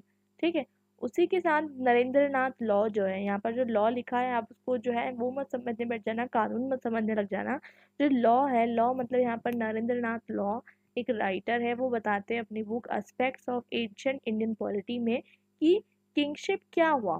किंगशिप के बारे में बहुत ही इंटरेस्टिंग बात बताई गई है कि किंगशिप जो है वो बताते हैं कि कुछ मैजिशियंस थे, ठीक है, कुछ जादूगर थे जिन्होंने अपने आप को किंग में बदल दिया। हॉपकिंस अपनी बुक में बताते हैं social and military position of a ruling caste in ancient India. ठीक है, वो क्या बताते हैं कि किंग्स जो है वो एरिस्टोक्रेट से रिलेटेड थे, मतलब जो प्रिविलेज क्लास थी, हीरोज से रिलेटेड थे, कमांडर से रिलेटेड थे। ठीक है, और ये सब चीज़ों से रिलेटेड थे। लेकिन जब किंग्स जब आ गए, तो ये सब किंग, ये लोग जब सब किंग बन गए, तो फिर जो है किंग का जो ऑफिस था वो स्टेट बन गया। ठीक है। लेकिन हमें वैदिक लिटरेचर से और मनुस्मृति से जो है कुछ अलग ही देखने को मिलता है कि किंग का ओरिजिन क्यों हुआ, स्टेट का ओरिजिन क्यों हुआ। तो इसके अंदर आपको एक बहुत इंपॉर्टेंट कॉन्सेप्ट पढ़ने को मिलेगा जिसका नाम आपने सुना होगा, उसको कहते हैं हम मत्स्य न्याय। अब मत्स्य न्याय क्या है वो भी हम समझते हैं। देखिए मत्स्य न्याय में आपको एक शॉर्ट में समझा देती हूँ। बेसिकली एक पानी का, एक समझ लीजिए तालाब है, एक या फिर जो है ओशन है, या फिर ले लीजिए एक रिवर है, वहाँ पर मछलियाँ हैं। ठीक है। और ये सिर्फ और सिर्फ मछलियों के लिए नहीं है वैसे तो, लेकिन एग्जाम्पल मछलियों का लिया जाता है। और बाहर भी जो है क्या कहते हैं आपको जानवर देखने को मिल जाएंगे। लेकिन मछलियाँ जो करती है वो क्या करती है? मछलियाँ ये करती है कि जो बहुत सारी जो बड़ी मछलियाँ होती है वो क्या करती है, छोटी मछलियों को खा जाती है। उनका जो है खाना वही होता है। आप ओशन में जाके थोड़ी ना कोई मछली को खाना देकर आते हो। जो ओशन में ये क्या न्याय चलता है, यही जस्टिस होता है उनका कि जो बड़ी मछली है वो क्या करेगी, छोटी मछलियों को खा जाएगी। तो इसे हम कहते हैं मत्स्य न्याय। मतलब जो माइट होता है, जिसके पास पावर होती है, वो छोटे लोगों को जो है खा जाता है, यानी माइट इज राइट, जिसके पास पावर है वो सही है। तो ये इसे हम कहते हैं मत्स्य न्याय। तो बेसिकली आप इमेजिन कर सकते हैं, अगर आज के टाइम में अगर स्टेट को हटा दिया जाए, ठीक है, स्टेट को उठा के रख दिया जाए, तो क्या आज की सिचुएशन भी मत्स्य न्याय में नहीं बदल जाएगी? जो पावरफुल रहेगा वो अटैक करेगा, ठीक है, और हो सकता है लूट मचे रहे, और हो सकता है कि बहुत ज़्यादा क्योस हो जाए, और कुछ लोग जो है बहुत ज़्यादा यू नो बहुत सारी चीज़ें हो सकती हैं, आप इमेजिन करिए। तो बेसिकली ये बात है कि इसलिए हमें जो है रेफरेंसेस मिलते हैं वैदिक लिटरेचर में। रामायण में हमें कुछ इंस्टीट्यूशन के बारे में कुछ रेफरेंसेस मिलते हैं, वो हम समझते हैं क्या होता है। तो रामायण में हमें ये देखने को मिलता है कि रामायण के अंदर एक एक्सट्रैक्ट है, वो बताता है कि अगर किंगडम, ठीक है, अगर एक किंगडम है वो सॉवरेन नहीं है, मतलब या तो उसमें राजा नहीं है, जो भी है, अगर इस तरीके का है तो वो क्या है, वो एक रिवर है, मतलब एक रिवर है जिसमें पानी नहीं है, एक जो मतलब फॉरेस्ट है जिसमें वेजिटेशन नहीं है, एक काऊ है विदाउट अ काऊ हर्ड। तो आप इमेजिन कर सकते हैं ये क्या बताना चाहते हैं। कैसे आप इमेजिन कर सकते हैं कि एक फॉरेस्ट में वेजिटेशन ना हो, एक रिवर में पानी ना हो, और एक काऊ जो है मतलब बिना भेड़ चारे के, तो किस तरीके से जो है ये चीज़ें चलने वाली है। तो बेसिकली किंग जो है वो इसलिए रखा गया है ताकि लोगों को सच्चाई के पाथ पे लीड करे। तो किंग का काम क्या होता है? To lead the to lead the people to the path of righteousness and guide them in integrity. और वो जो उनके सब्जेक्ट्स होते हैं उनके पेरेंट्स होता है, ठीक है, और उनका बेनिफैक्टर है, इसलिए उन्हें रक्षक भी कहा जाता है, उसे जो है क्या कहते हैं प्रोवाइडर भी कहा जाता है, बहुत सारे टर्म से जो है किंग्स को डेजिग्नेट किया जाता है। और बेसिकली किंग का काम क्या बताया गया है कि किंग का काम होता है सच्चाई, और जो मतलब सच और झूठ के बीच में अलग करना, और अपने किंगडम की जो है सुरक्षा करना। ये सब जो काम है किसका है? किंग का काम है। तो वैसे ही इम्पोर्टेंस हमें महाभारत में देखने को मिलती है। महाभारत में बताया जाता है अराजका स्टेट्स। अराजका मतलब जहाँ पर एनार्की हो, एनार्की मतलब यहाँ पर जहाँ पर किंगलेसनेस हो, मतलब जहाँ पर कोई राज ना हो, कोई राजा ना हो, तो वो कहलाता है अराजका। तो बेसिकली ऐसी जगह पर रहना जो है क्या कहते हैं, ऐसी जगह रहने लायक नहीं होती, ये बताना चाहता है महाभारत के अंदर एक टेक्स्ट हमको देखने को मिलता है।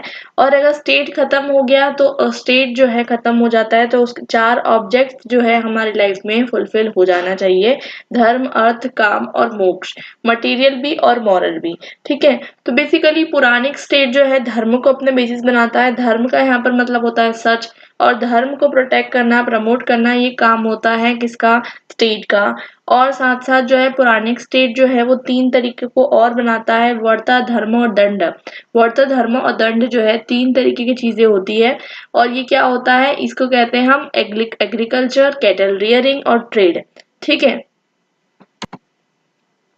तो जो पुरानिक जो स्टेट है वो 3 तरीके की चीजें बता रहा है, तो वर्ता, धर्म और दंड, 3 तरीके की चीजें।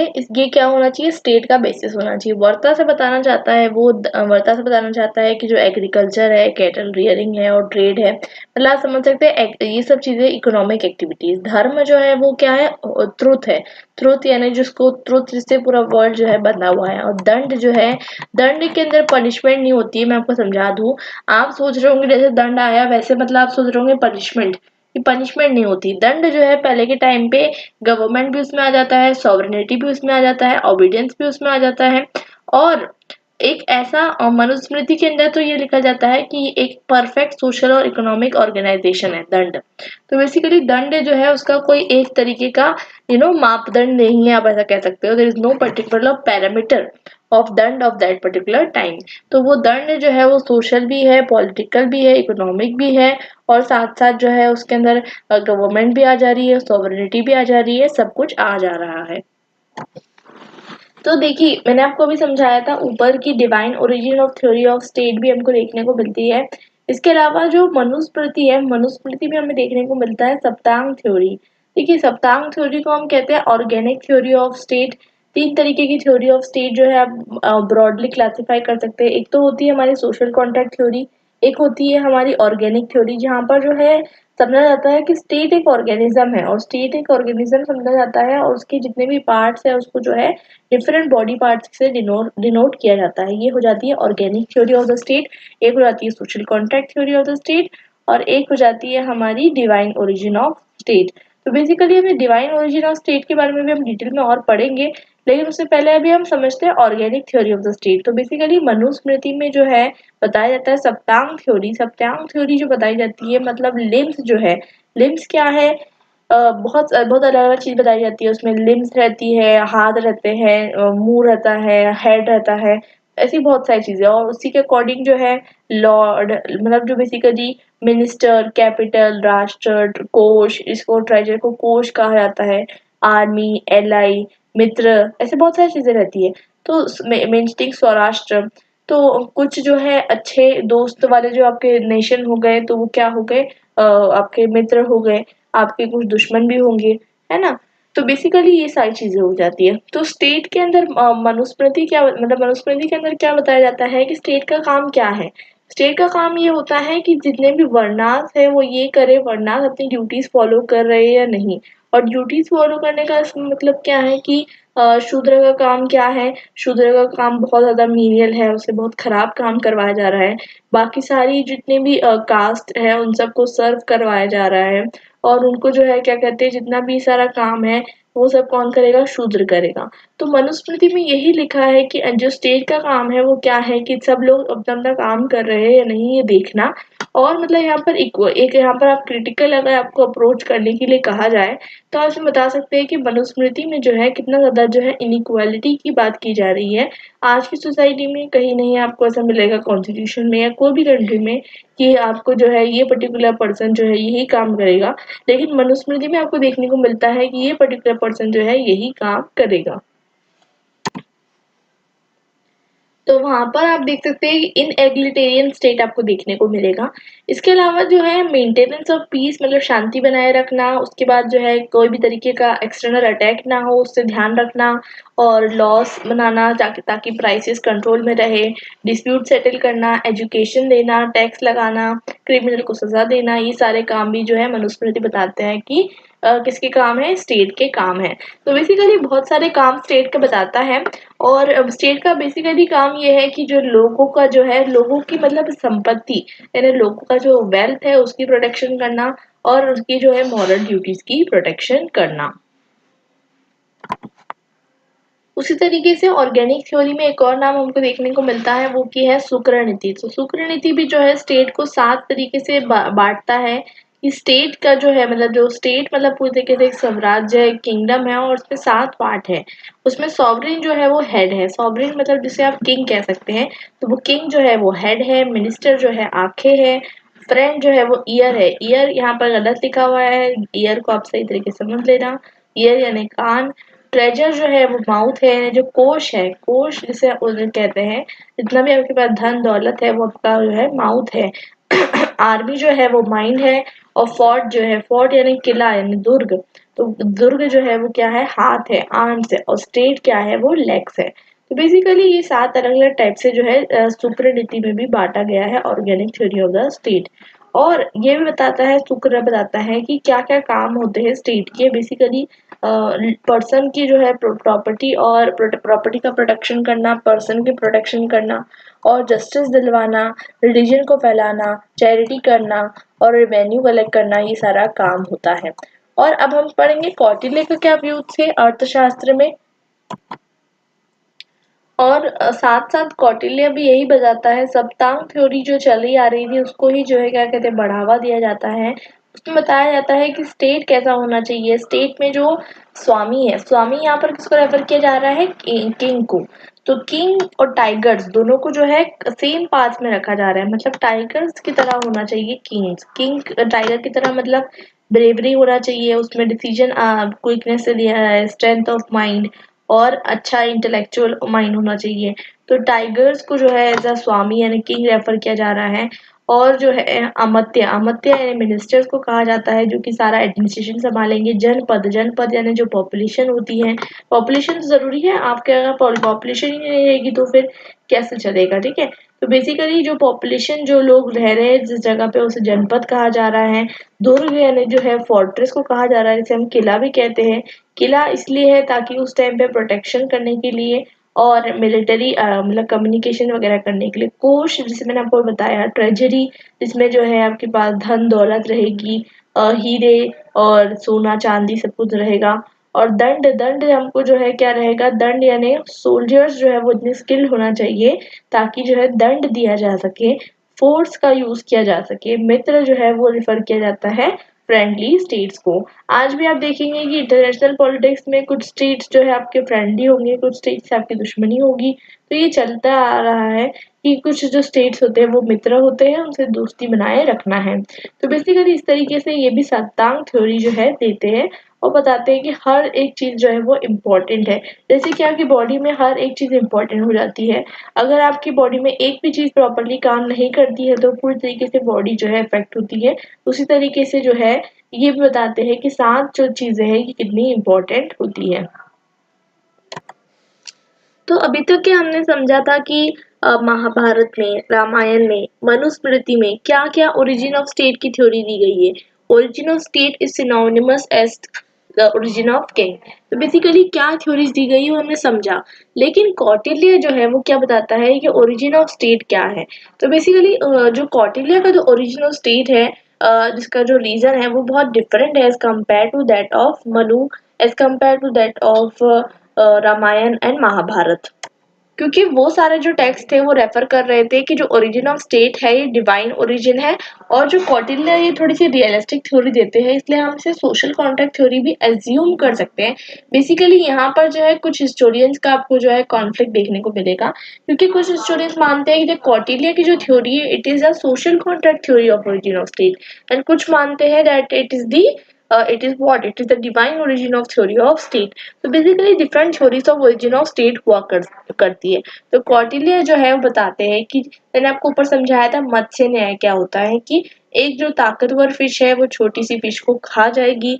तो बेसिकली वो बताते हैं कि जब लोग थे, लोग जो है डर गए थे, जब लोगों के पास जो है कोई राजा नहीं हुआ करता था, तो तब लोग जो है क्या करते थे, लोग जो है डर के कारण कि है ना मत्स्य न्याय ना होने लग जाए। मत्स्य न्याय मतलब क्या होता है कि जो एक बड़ी मछली है, the power is right, might is right, तो जब बड़ी मछली छोटी मछली को डोमिनेट करती है जिसे हम मत्स्य न्याय कहते हैं, तो उसके डर से जो है लोगों ने क्या किया, ऐसा उनका जो डिटेल डिस्क्रिप्शन जो कि हमें मिलता है उसमें हम बताते हैं कि किस तरीके से जो है लोग जो है लोगों ने मनु को जो है चूज किया एज देयर किंग। ठीक है, लेकिन मनु ने जो है, मनु पहले मान नहीं रहे थे पहले, फिर लोगों ने कहा कि अगर आप हमारे किंग बनते हो तो हम आपको जो है एक पोर्शन देंगे हमारी वेल्थ का।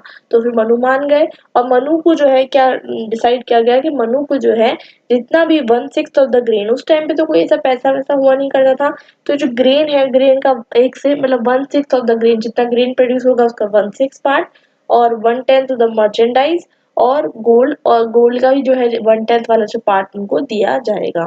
और रिवेन्यू जो है जो मिलेगा किंग को, वो क्या करेगा, रिवेन्यू से किंग क्या करेगा, सिक्योरिटी मेंटेन करेगा of the wellbeing of the subjects.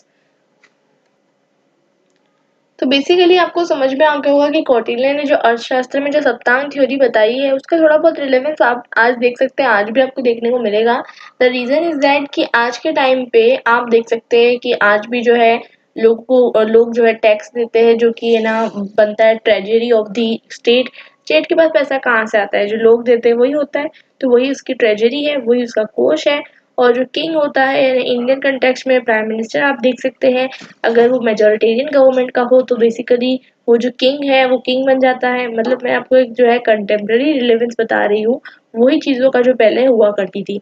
तो किंग को जो है जैसे कि कौटिल्य मानते थे कि it is the it is the prime head, तो वो किंग प्राइम मिनिस्टर हेड होता है हमारा गवर्नमेंट का। और उसके अलावा कुछ ऑफिशियल्स होते हैं जो कि उसको एडवाइस करते हैं, जैसे कि आज के टाइम में आप कैबिनेट मिनिस्टर्स देख लीजिए। और कभी कभी अगर आप सिविल सर्विसेज की प्रिपरेशन कर रहे हैं तो इस टाइप के क्वेश्चन आ जाते हैं कि कौटिल्य की जो थ्योरी ऑफ अर्थशास्त्र थी, थ्योरी उन्होंने दी थी, तो वो आज भी रिलेवेंट है।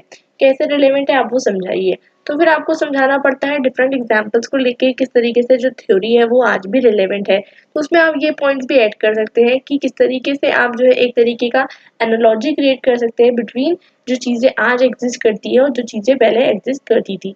अब देखिए पहले भी एक तरीके से एक टेरिटरी पे रूल किया जाता था, और जो जिसे वो जनपद कहते हैं, तो आज भी आपको एक डिफाइंड टेरिटरी दी जाती है। उसके अलावा पहले फोर्टिफाइड कैपिटल था, आज भी जो है आपका जो आप देखेंगे कि दिल्ली के अंदर जो एक पार्लियामेंट देख लीजिए, या फिर आप जो है जो पार्लियामेंट के अलावा जो प्राइम मिनिस्टर का जो हाउस होता है, तो बेसिकली बहुत ज़्यादा प्रोटेक्टिव होता है, ठीक है। उसके अलावा आप देख सकते हैं कि एलाइज जो होते हैं, मतलब आज भी हम देखते हैं कि इंटरनेशनल रिलेशंस में कुछ जो होते हैं दुश्मन होते हैं, कुछ जो होते हैं वो दोस्त होते हैं। तो बेसिकली ये डिफरेंट तरीके की चीज़ें हमको देखने को मिलती है, जो आज भी जो है कंटेम्प्रेरी रिलेवेंस रखती है। और यही सारी चीज़ें जो है, यही है जो क्रक्स है सप्तांग थ्योरी का। और जो है लेकिन जब एक और चीज़ बताई जाती है कि इस टाइम पे बेसिकली दो सबसे ज़्यादा इम्पोर्टेंट चीज़ बताते हैं, जो कौटिल्य है वो बताते हैं किंग और किंगडम, यानी जो राजा है और जो उसका जो साम्राज्य है, ये दो सबसे ज़्यादा इम्पोर्टेंट चीज़ें हैं। एक चीज़ जो डिफरेंस आप क्रिएट कर सकते हैं आज के स्टेट में और कौटिल्यन स्टेट में, वो ये है कि आज का स्टेट डेमोक्रेटिक स्टेट है। कौटिल्य जो है मोनार्की स्टेट के लिए जो है प्रमोट करते थे। बेसिकली आज का स्टेट सेक्युलर होता है, मतलब जो रिलीजन है और जो रिलीजन जो है और स्टेट जो है वो डिफरेंट रहेगा। रिलीजन स्टेट जो है रिलीजन को प्रमोट नहीं कर सकता, स्टेट का वो रिलीजन नहीं होना चाहिए, particularly when you talk about in Indian context. तो बेसिकली कौटिल्य क्या बताते हैं कि जो स्टेट होता है उसका सबसे इम्पोर्टेंट काम होता है धर्म को प्रोटेक्ट करना। तो वो बताना चाहते हैं कि इकोनॉमिक, कल्चरल, रिलीजियस, पॉलिटिकल और सोशल लाइफ में भी जो है स्टेट का काम है। आज के टाइम पे जो आप देखोगे कि सबसे ज़्यादा स्टेट का काम आपको दिखेगा इन the terms of political sphere, थोड़ा बहुत आपको दिख जाएगा सोशल स्फेयर, थोड़ा बहुत आपको इकोनॉमिक स्फेयर, ठीक है। लेकिन रिलीजियस स्फेयर में जो है क्या कहते हैं, स्टेट जो है कभी भी पार्टिसिपेट नहीं कर सकता। अगर कोई भी रिलीजियस चीज़ों में स्टेट पार्टिसिपेट करता है तो बेसिकली वो एक तरीके से असेक्युलर हो जाएगा। तो ये असेक्युलरिटी जो है क्या कहते हैं, इंडियन कंटेक्स्ट में जो है एक्सेप्टेड नहीं है। तो कौटिल्य के स्टेट में तो ये बहुत ज़्यादा एसेंशियल थी कि जो है धर्म का प्रमोशन किया जाए। और ऑफ कोर्स सी बात है कि अगर आपको आज के स्टेट के बारे में डिफरेंशिएट करने का मौका दिया जाए, जो स्टेट अर्ली लिबरल्स जो है, जो कि हम क्लासिकल लिबरल्स जिसे हम कहते हैं, वो जो स्टेट के थ्योरी को प्रोपाउंड कर रहे थे, जो मिनिमल स्टेट हो, जो कि वेलफेयर स्टेट ना हो, मतलब जो economic activities of the people में इंटरफेरेंस ना करे, वो स्टेट को जो है वो प्रमोट कर रहे थे। But Kautilya on the other hand चाहते हैं कि एक ऐसा स्टेट हो जो कि इकोनॉमिक एक्टिविटीज को भी इंश्योर करे और लोगों का वेलफेयर इंश्योर करे। वो बहुत इंपॉर्टेंट चीज होती है, लोगों का वेलफेयर जो है बहुत ज्यादा इंपॉर्टेंट है फॉर द कौटिल्य, ठीक है। और कौटिल्य ये भी बताते हैं कि अर्थशास्त्र में कि पावर बहुत ज्यादा जरूरी है, लेकिन तो वो बताते हैं कि पावर बहुत ज़्यादा ज़रूरी है, लेकिन पावर अपने आप में एंड नहीं है, बल्कि power it is a means to achieve an end. और एंड क्या रहेगा, एंड रहेगा लोगों की खुशी, लोगों का वेलफेयर, वो बहुत ज़्यादा ज़रूरी है। तो बेसिकली वो आर्ग्यू करते हैं कि स्टेट के पास पावर रहेगी तो स्टेट का काम जो है वो क्या है, लोगों की खुशी देखना। आप कुछ अगर आप अपने यूपीटी पढ़ा है तो आपको ये कहीं ना कहीं यूटिलिटेरियनिज्म के कॉन्सेप्ट से रिलेटेड दिख रहा होगा कि स्टेट के जो काम है वो क्या है कि greatest happiness in greatest number. तो बेसिकली यहाँ पर हम देखते हैं। और साथ साथ कौटिल्य का जो स्टेट है कि मटेरियल वेलबींग भी इंश्योर करता है, मैंने अभी आपको ऊपर बताया था। और वो वहां पर स्टॉप नहीं करता, बल्कि सोशल, रिलीजियस और moral life of the subjects को भी इंश्योर करता है। पुअर को भी सपोर्ट करता है, ऑर्फन को भी, एजेड को भी, हेल्पलेस को भी, इनफर्म को भी, प्रेग्नेंट वुमेन को भी और न्यूली बॉर्न बेबीज को भी। तो आज भी आप देखेंगे कि that in the terms of when you talk about the 21st century, government equality ensure करती है, बट साइमल्टेनियसली कुछ जो ऐसे सेक्शंस ऑफ सोसाइटी होती है जिसको स्पेशल केयर चाहिए, उनके लिए गवर्नमेंट जो है स्कीम्स लेकर आती है। Whether it is women, whether it is girl child, whether it is a pregnant women or a helpless or an orphan। तो बेसिकली जो स्टेट है वो इक्वालिटी इंश्योर करने के अलावा कुछ जो डिप्राइव्ड सेक्शन ऑफ सोसाइटी को भी हेल्प कर सकता है। और सबसे इम्पोर्टेंट चीज, आपको आज जैसा लग रहा होगा कि इतने सालों बाद हमने जो है क्लीन इंडिया प्रोग्राम लॉन्च किया, स्वच्छ भारत अभियान लॉन्च किया। तो बेसिकली ये अभी कोई न्यू फिनोमिना नहीं है, बल्कि सैनिटेशन और हाइजीन का जो फिनोमिना है ये भी जो है कौटिल्य अपनी बुक में इंश्योर करते हैं। तो कौटिल्य बताते हैं कि हर विलेज और हर सिटी को प्लान करना चाहिए इस तरीके से कि हर एक हाउस का एक डंगिल हो, एक आउटलेट हो। और गार्बेज जो है क्या कहते हैं, रोड पे फेंकना बहुत बड़ा एक ऑफेंस हुआ करता था। और डेड बॉडी को रोड पे फेंकना एक तो बहुत ज्यादा बड़ा ऑफेंस हुआ करता था।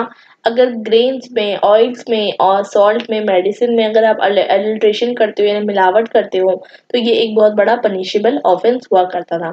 और इसके अलावा जो है उस टाइम पे कुछ इंडस्ट्रीज जो थी वो भी उनको पता थी, और इनफैक्ट जैसे कि आज हम बात करते हैं कि जो इंडस्ट्रीज है इसको हम क्या करते हैं, प्राइवेटाइजेशन की बात करते हैं, और हम बात करते हैं कि जो स्टेट है वो पब्लिक फंडेड इंडस्ट्रीज के बारे में बात करते हैं। तो उस टाइम पे कुछ इंडस्ट्रीज ऐसी हुआ करती थी जो पब्लिक इंडस्ट्रीज हुआ करती थी, कुछ जो होती थी प्राइवेट इंडस्ट्रीज हुआ करती थी। तो कॉटिलियन की स्टेट को हम सोशलिस्ट स्टेट नहीं बता सकते क्योंकि ये पूरी तरीके से स्टेट कंट्रोल नहीं थी, और ना ही हम इसे जो है प्राइवेट बता सकते हैं क्योंकि ये पूरी तरीके से प्राइवेट भी नहीं थी।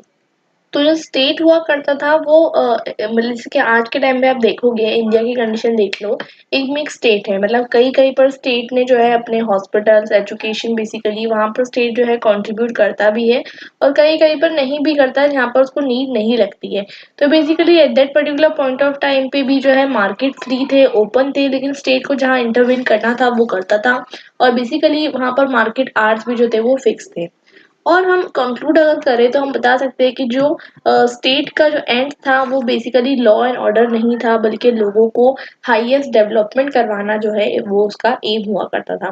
तो आप सोच रहे होंगे कितना अच्छा स्टेट है, इसमें सब कुछ है, धर्म है, मोक्ष है, काम है, अर्थ है, हर चीज है। तो बेसिकली आज का भी स्टेट जो है सिर्फ रिलीजन को छोड़कर बाकी सारी चीजें इंश्योर करवाता है, क्योंकि उसमें सिर्फ और सिर्फ उसका काम ये नहीं होता कि लॉ एंड ऑर्डर मेंटेन करना, बल्कि उसका काम होता है कि आप जो है पब्लिक फंडेड एजुकेशन दे रहे हो अभी, ठीक है, तो ये भी स्टेट का काम हो गया। आप जो है अगर सब्सिडाइज्ड फूड लेते हो तो वो भी स्टेट का काम है। अगर आप जो है कोई भी चीजें सब्सिडाइज्डली फॉर्म में लेते हो जिसमें स्टेट आपको सब्सिडी प्रोवाइड करता है, तो वो भी जो है स्टेट का काम है। आप जो है गवर्नमेंट जॉब्स जो है सीक आउट करते हो, ये भी स्टेट का काम है। तो स्टेट जो है आज के टाइम में भी आपको बहुत ज्यादा हेल्प करता है। तो एक सूत्र जो है वो बहुत इंपॉर्टेंट यहाँ पर हमको देखने को मिलता है, in the happiness of the subject like the happiness of the king and what is beneficial for the subject is his own benefit. मतलब जो राजा है, राजा के हित में, राजा के लिए खुशी की बात वही होगी जो उसके सभा के लिए, जो उसके जो है साम्राज्य के लिए, जो उसकी प्रजा के लिए खुशी की बात होगी, और जो उसके लिए वही चीज फायदेमंद होगी जो कि उसके प्रजा के लिए फायदेमंद होगी। तो बेसिकली यहाँ पर ये बताया जा रहा है कि ये एक मंत्र है, इसको आप बोल सकते हो, क्योंकि ये जो है हैप्पीनेस, जो आप यूटिलिटेरियनिज्म का कॉन्सेप्ट ले लीजिए, greatest happiness of greatest number वो ले लीजिए। तो बेसिकली जो क्लासिकल लिबरल्स आर्ग्यू करते हैं कि स्टेट जो है बिल्कुल मिनिमल चाहिए, ये जो एनार्किस्ट आर्ग्यू करते हैं कि हमें स्टेट बिल्कुल नहीं चाहिए, उनसे बहुत ज्यादा अपोजिट हमें जो है स्टेट देखने को यहाँ पर मिलता है। और ये स्टेट जो है ये सिर्फ और सिर्फ सेक ऑफ ऑर्डर के लिए नहीं हुआ करता था, बल्कि ये पूरी तरीके से ओवरऑल डेवलपमेंट के लिए हुआ करता था। तो इसी के साथ ये वाला वीडियो हमारा एंड होता है। आई होप ये सारे कॉन्सेप्ट आपको क्लियर हो गए हो, और क्योंकि लोग मुझे बहुत सारे लोगों ने कहा कि ट्रिपल आईपीटी नहीं समझ में आ रहा है और ट्रिपल आईपीटी बहुत डिफिकल्ट है। तो अगर आपको इसके चैप्टर के बारे में कोई भी डाउट हो, आप मुझे कमेंट सेक्शन में करके बताना, मैं ज़रूर आपके डाउट सॉल्व करूंगी। और इसके अलावा आई होप आपको उसका सारा कॉन्सेप्ट क्लियर हो गया हो। मैं आपको एक बार फिर से रिवाइज करवा देती हूँ 2 मिनट के अंदर कि हमने क्या डिस्कस किया। हमने डिस्कस की different theories of origin of state, जिसमें हमने डिस्कस किया सोशल कॉन्ट्रैक्ट थ्योरी, जो है कॉटिलियन जो है जो सोशल कॉन्ट्रैक्ट थ्योरी की बात करते हैं। हमने जो है ऑर्गेनिक थ्योरी की बात की, जिसमें सप्तांग थ्योरी है। जो कौटिल्य की थ्योरी ऑर्गेनिक थ्योरी भी मानी जा सकती है, सोशल कॉन्ट्रैक्ट थ्योरी भी मानी जा सकती है। सुप्रणीति की जो थ्योरी है वो भी जो है सप्तांग थ्योरी है। उसके अलावा जो आप रामायण और महाभारत में जो देखने को मिलता है आपको, वो आपको डिवाइन ओरिजिन ऑफ थ्योरी देखने को मिलता है। और हमने 3 ब्राह्मण के बारे में पढ़ा जो कि सबसे इम्पोर्टेंट थे इन दिस टाइम।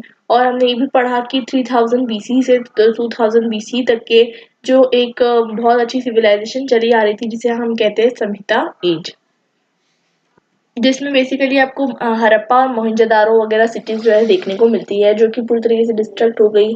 और उसके बाद जो ब्राह्मण्स का पीरियड आया, जिसमें जो है मोनार्की का स्पेशली आपको रूल देखने को मिलता है। अब हम बात करेंगे कि स्टेट जो है अशोका के टाइम में किस तरीके से था, वो स्टेट के बारे में हम थोड़ा सा और डिस्कस करेंगे हमारे नेक्स्ट वीडियो में। और ये जो चैप्टर है हमारा जो है इसके साथ फिर फिनिश हो जाएगा। आई होप आपको सारे डाउट्स क्लियर हो चुके हैं। इसके नोट्स आपको मिल जाएंगे मेरे टेलीग्राम चैनल पे, आप उसकी लिंक आपको मिल जाएगी डिस्क्रिप्शन बॉक्स में। Till then enjoy yourself studying, और जो भी क्वेश्चन है, जो भी डाउट है, feel free to ask in the comment section. Will meet in the next video. Goodbye and happy learning.